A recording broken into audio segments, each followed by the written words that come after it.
सज्जनों, वाल्मीकि रामायण में लिखा है कि जब श्री राम के राज्याभिषेक की चर्चा करते हैं तो उसके अनुसार तिथि तय करते हैं। चैत्र मास के प्रतिपदा को पुष्य नक्षत्र में उसकी तिथि तय होती है। उसके एक दिन बाद ही उनका वनवास हो जाता है। और जहाँ तक 14 वर्ष के वनवास के बाद अयोध्या में दिवाली के दिन राम के आने की बात है, तो इसमें एक बात का मैं रेफरेंस देना चाहूँगा।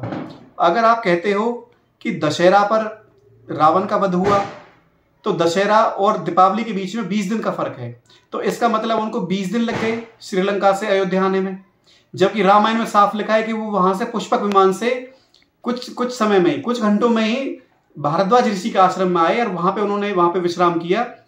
और उसके बाद में उन्होंने हनुमान जी को भेज करके अपने आने की सूचना भरत को पहुंचाई और भरत ने नंदीग्राम में उनका पूरी तरह से स्वागत किया और वहां पर उनका राज्याभिषेक हो गया।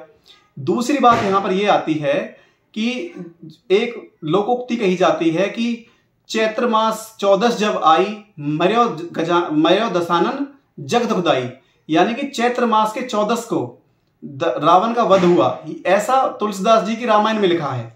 इसके अलावा भारद्वाज ऋषि के आश्रम में आगमन का भी उसमें चैत्र मास का ही लिखा गया है। अगर आप वाल्मीकि रामायण देखते हो तो वहां पे वही लिखा गया है।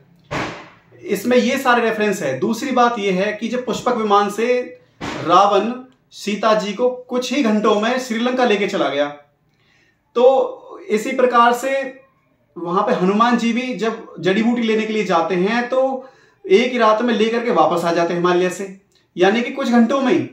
तो जब ऐसी विद्या उपलब्ध थी तो 20 दिन का गैप कैसे दे रखा है। तो मित्रों, मैं यही कहना चाहूंगा कि दीपावली के दिन श्री रामचंद्र जी वनवास से नहीं आए। श्री रामचंद्र जी चैत्र मास के प्रतिपदा से एक दिन पहले आए, क्योंकि भरत ने प्रतिज्ञा कर रखी थी कि अगर आपके वनवास में एक दिन की भी अगर देरी हुई वापस आने में तो मैं अपने प्राण त्याग दूंगा।